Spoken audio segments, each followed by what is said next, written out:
கொண்டாடப்படாத hero Krunal Pandya. 2014 Mumbai Indians IPL கோப்பையை வென்றபோது இறுதிப் போட்டியின் ஆட்டநாயகன் கர்னல் பாண்டியா.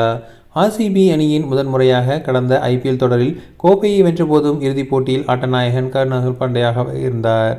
ஸ்பின்னர் பவுன்சரை ஓர் பிரதான உத்தியாக பயன்படுத்துவதில் கர்னல் பாண்டியா இடதுகை ஸ்பின் பவுலிங்க்கு ஒரு புதிய பரிமாணத்தையே வழங்குகிறார் என்பது மிகையாகாது. விக்கெட்டுகள் தேவைப்படும் போதெல்லாம் RCBயின் ஆபத் பாந்தவராக வந்து விக்கெட் எடுத்து கொடுத்து வருகிறார் கர்னல் பாண்டியா. இப்படிப்பட்ட கர்னல் பாண்டியாவை 2022 ஏலத்திற்கு முன்பாக மும்பை இந்தியன்ஸ் விடுவித்து பெரிய தவறை செய்துவிட்டது.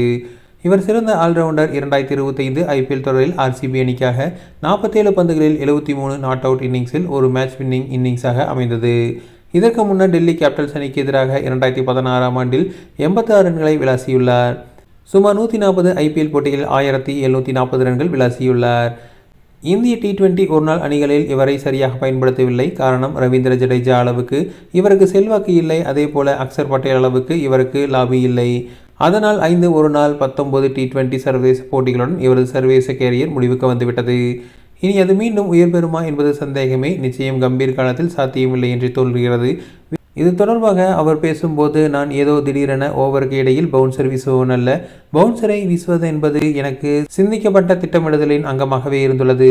நான் என் பயிற்சியாளரிடமும் இதை தெரிவித்தேன். பவுன்சரில் விக்கெட்டுகள் எடுக்கப் போகிறேன் என தெரிவித்துள்ளார். வெங்கடேஷ் ஐயர் ஹெல்மெட் போடாமல் வந்து நான் பவுசர் போட்ட பிறகு ஹெல்மெட் போட்டார். அடுத்த பந்தை அவர் வீழ்த்திய போது நான் என்னை ஒரு வேகப்பந்து வீச்சாளராக உணர்ந்தேன்.